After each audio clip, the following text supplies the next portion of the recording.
Okay. Hi everybody, welcome back. This video is for the intermediate students, the full group.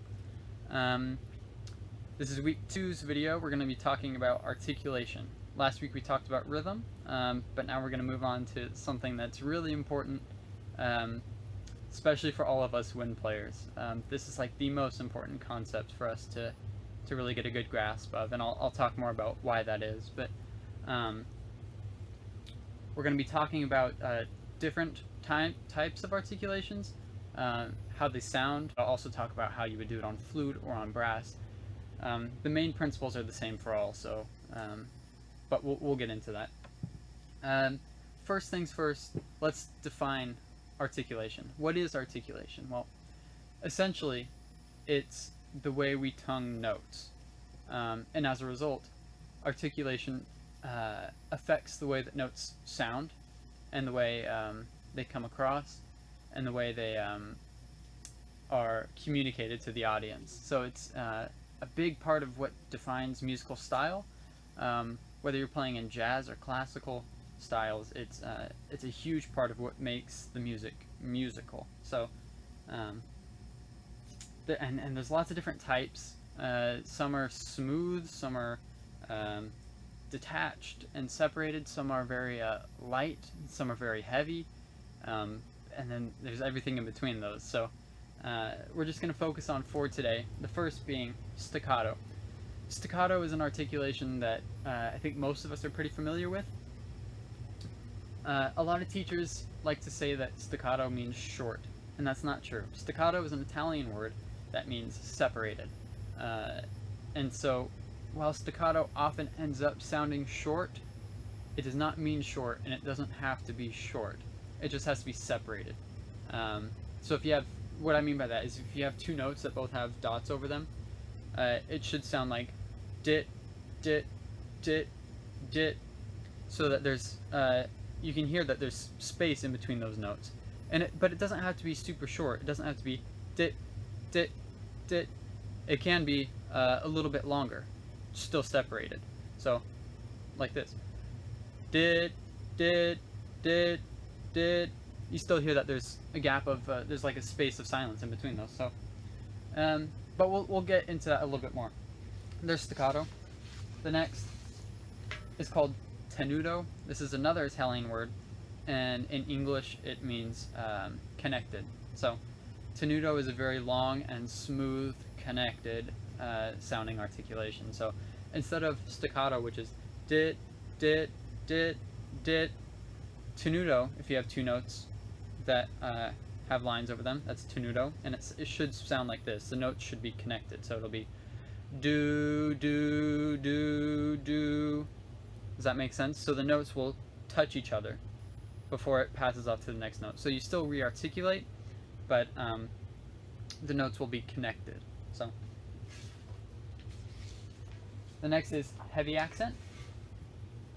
Now, accents require more air, and it's a hard attack. So a heavy accent is actually similar to a tenuto in length, so it's long and connected to the next note after it, but it's a heavier articulation, and that's why it's called a heavy accent. So instead of legato, which is do, do, do, do, a heavy accent is da, da, da, da. So you really punch it at the beginning and then sustain the note like you would for tenuto. And then lastly is the marcato accent. It's another heavily articulated accent. It's a hard attack, just like with the heavy accent, but it's separated like staccato. So staccato and marcato are both separated, while legato and a heavy accent are both connected. So a marcato accent sounds like staccato, just like dit, dit, dit, dit, except with a harder attack. So it's dot, dot, dot, dot, but still separated just like staccato. Okay, so we've gone through the 4 types of articulations that we're going to discuss, but let's talk about how they should actually sound. to go about that, what we use are words that it's like an onomatopoeia. So we use certain words that will help remind us how that articulation is actually supposed to sound. So for staccato, we want a word that is somewhat short and also separated from, like, if you were to pronounce that word over and over again. So the word we use is dit, D-I-T, and I'll try to put the words up on the screen somewhere if that's possible, so that you can see how I actually spell them. So dit, and like I said, it doesn't have to be short; it just has to be separated. So we go dit, dit, dit, dit. So we use the word dit for staccato, and that helps us remember how it should sort of sound when we play it. For tenuto, we use the word do, D-O-O, so it's do, do, do, do. So it's very long, smooth, and connected, but re-articulated each time. So there's tenuto. The heavy accent, again, it's like tenuto, but instead of saying do, we say da. It's D-A-H is how we spell it, because it's a heavier sort of syllable, and it's not so smooth as do is. So instead of do, we use da, da, da, da. So you can hear the difference in how it's a much harder attack at the beginning of the note. For marcato, we use the word dot, D-A-H-T, which is similar to dit, like we would say for staccato, but again, it's heavier, and it is a harder attack at the beginning. So instead of dit, dit, dit, it's dot, dot, dot, dot. Makes sense? Cool. So how do we articulate these on our instrument? It's pretty much the same concept for whatever instrument you play for the woodwinds. And for the brass, it's pretty similar as well. I'll demonstrate. I'm going to use a metronome set at 72 beats per minute. And you don't have to get your own metronome or anything. You can just follow along with what I'm doing. But I'll be playing on a concert C. Okay? So for trumpet, that's a D. And I'll just play 8 beats of staccato. So listen to how it sounds, and then I'll talk about it, and then we'll do it together. Okay? So just listen.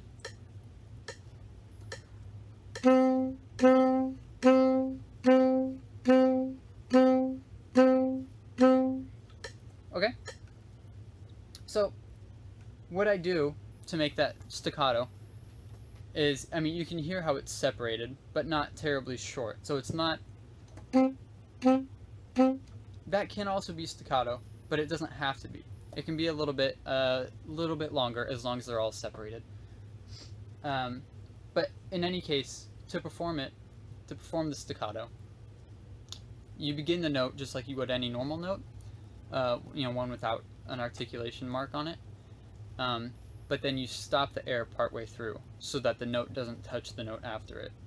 So the first note doesn't touch the next note after it. So instead of, you can hear how those notes sort of touch each other, because they're almost connected in a way. So here's instead what we need to do is stop the air partway through, so that the note doesn't last the full beat. Right? So it depending on how long or short you want your staccato to be, you can adjust when you cut off. But for this, for doing it together, let's just cut off halfway through the beat. So if we're playing staccato quarter notes, it'll sound as if we're playing eighth notes, because the notes are half as long. So let's try that together with the metronome on a concert C. Just 8 beats of staccato. Okay? 1, 2, 3.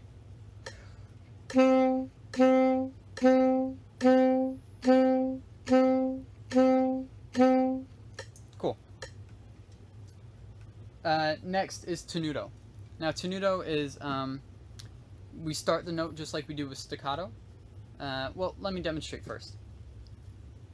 Here's how tenuto should sound.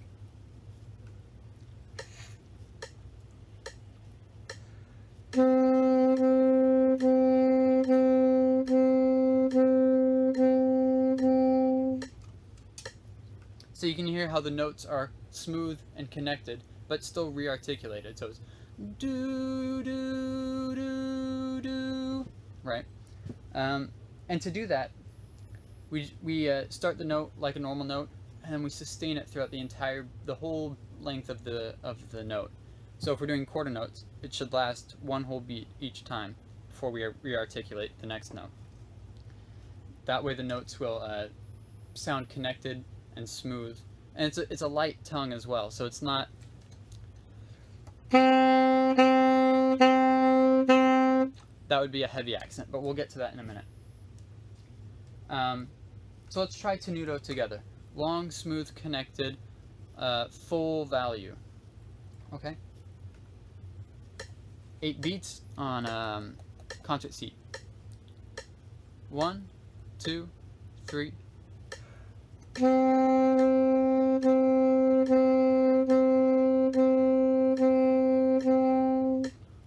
Good. Now we have the heavy accent. So this is the same idea as tenuto, but with a harder attack. And to get that harder attack, we have to build up more air behind the tongue before we let it go. So I think a way to demonstrate that is, let's say this is my tongue here, or this is the air, and this is my tongue. So my tongue is stopping the air from going, and then when I let my tongue go, the air all forces out at once. And that's basically how we create sound on our instruments, or how we create articulations. So when we do, let's say tenuto, when we play tenuto, we go do and sustain that air all the way through.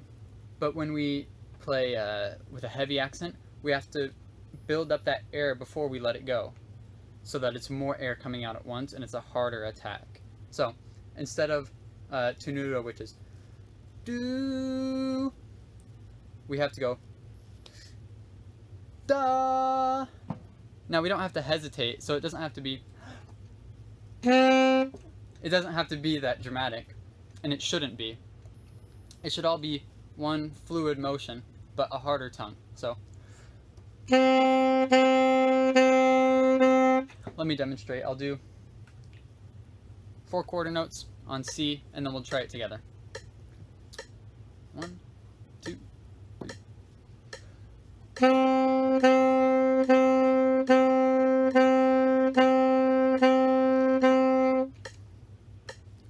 And you'll probably notice I gesture a little bit every time I do that. And the reason I do that is because it's a great habit to develop in a band setting, especially because when you're playing with other people, they can't always hear exactly what you're doing.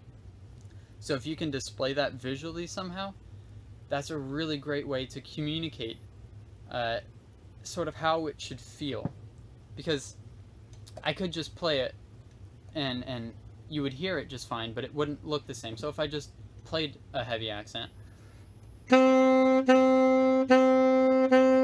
it doesn't have the same effect as if I go.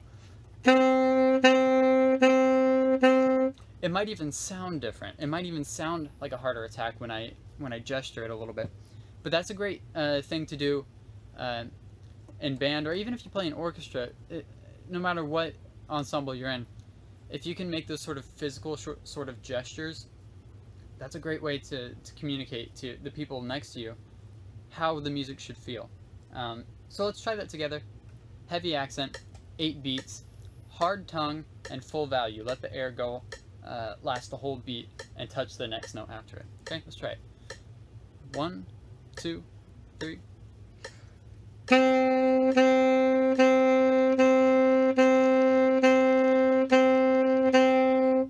Good.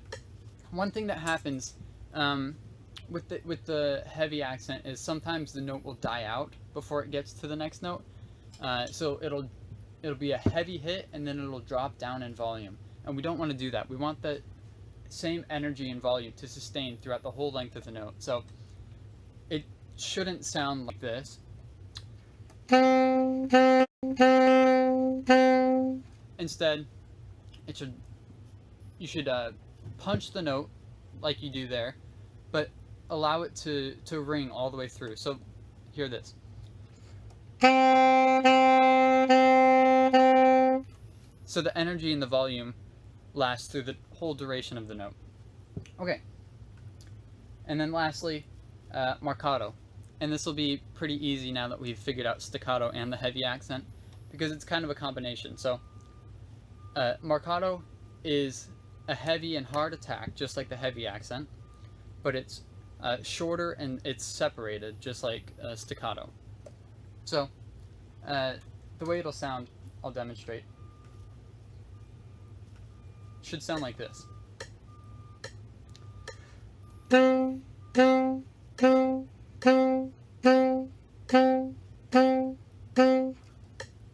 Which is different from staccato, because staccato would sound like.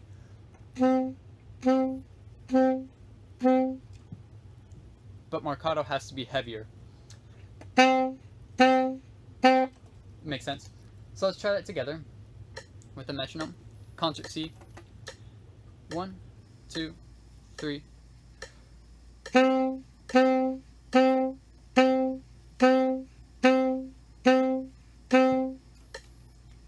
And again, you see that same sort of gesture that I keep doing, but I think at this point it's just a habit because I do it a lot in band.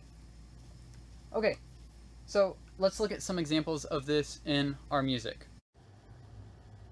Okay, here's the first page to Habañera. If you need to pause really quickly to write in notes in your part, go ahead and do that, and then come back when you're ready. Otherwise, we're going to go ahead and, well, let's look first at the third and fourth line parts. The very first notes you have, the first 4 notes, all have tenuto markings on them, if you can see that. And if you look in your own part, it'll be a lot clearer. But then you have a word simile right here.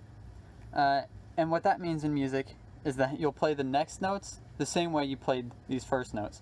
So, since these all have tenuto markings on them, and you see simile, it means you play these next notes, everything that follows, the same way. Which essentially means that these 2 notes are also going to have tenuto markings, even though they're not written. So is this note, and these 2, and that one, and these 2, and all the way through the piece. So basically, the entire piece is written with tenuto markings, even though you don't see it on all the notes. In the first and second line parts, your first 2 notes also have tenuto markings, and then all the quarter notes here, and then you have simile under these 8th notes. So they're going to be played tenuto as well. And then you're in the same boat the rest of the way through the whole piece. It's all tenuto. Until we get to the very end.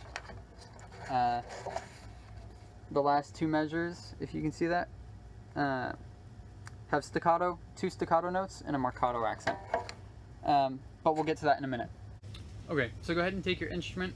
We're going to play through some of this. If we had more time, if we were in class together, then I would have us all clap the rhythms out and figure those out, but we just don't really have time for that now, since we're trying to do this in less than 20 minutes. So what we're going to do is we're going to start in measure 2, just follow along, and we'll get through it together. Starting in measure 2 on beat 3. I'll demonstrate. I'll be playing the first line, line 1, but follow along with whatever line that you want to play. So I'll demonstrate and listen for the articulation. So tenuto, everything will be long. Okay, so listen for that. I'll count myself in, and then we'll try it together in a minute, but just listen now. 1, 2, 3, 4, 1.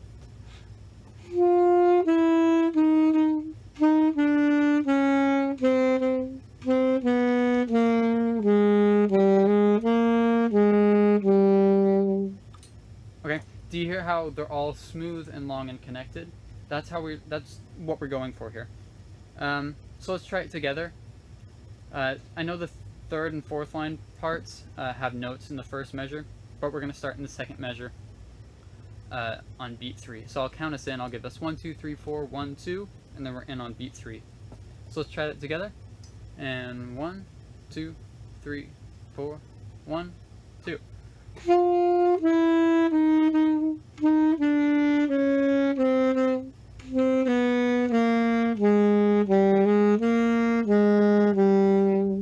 Good, just that much.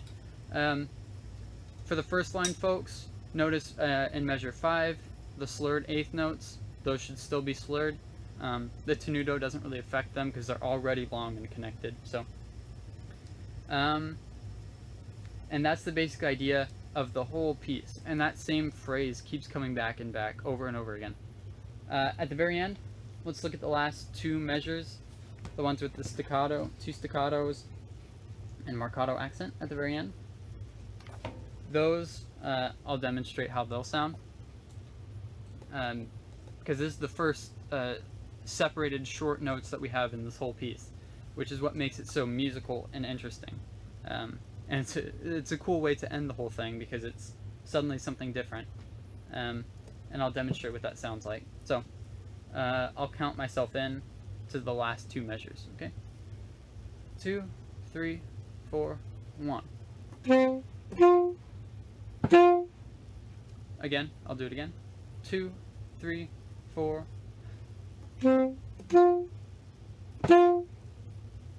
Makes sense? So, if we were to pronounce it with the syllables that we've been using, it'd be 1, dit, rest, dot. So a huge hit at the very end, and the first 2 notes would be separated and a little bit lighter of a tone. Okay, let's try that together. Last 2 measures, I'll count us in. 2, 3, 4. Right, again. 2, 3, 4. Really big hit on the end. Hopefully that makes sense. It's a great piece of music, and this is a great arrangement. So there's really good, a lot of really good stuff in here, and I hope that helps us sort of navigate it. Next week we'll be talking about some other stuff, and I'm really looking forward to that. I hope you are too. Thank you for watching, and I'll see you guys next week. All right, stay healthy. Bye.